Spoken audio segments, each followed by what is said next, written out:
Usually the shifting of strategies is because of lack of conviction on one strategy.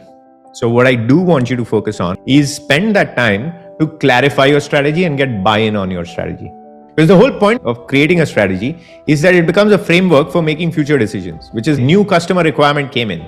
Let's evaluate it through this lens of the strategy we've already agreed on. Is it actually important or is it not important?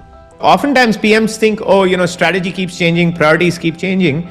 But in reality, sometimes it's because the PM or the group PM hasn't clarified his or her actual strategy to upper management. And when that clarification and agreement hasn't happened, upper management seems very arbitrary and random because something new comes in and they say, let's work on this.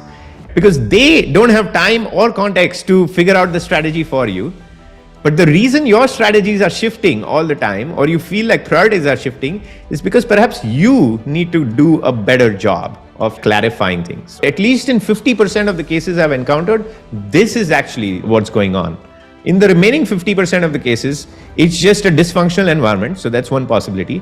Or it's a rapidly changing industry where things are changing. Crypto was like that 3-4 years ago. AI is like that right now. And the third one is you are an upstart that is trying to unseat a bigger player. So sometimes what happens is when you're trying to do that, you have to react to what the bigger player is doing so that you can seem as big as that big player.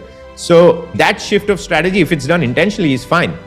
But those are the other situations where I've seen this kind of thing happen. But at least I'll assure you in 50% of the cases, you do have some control, especially if you're a senior PM, a group PM or a PM director, you have a high degree of control in that 50% of cases so that strategies don't keep shifting.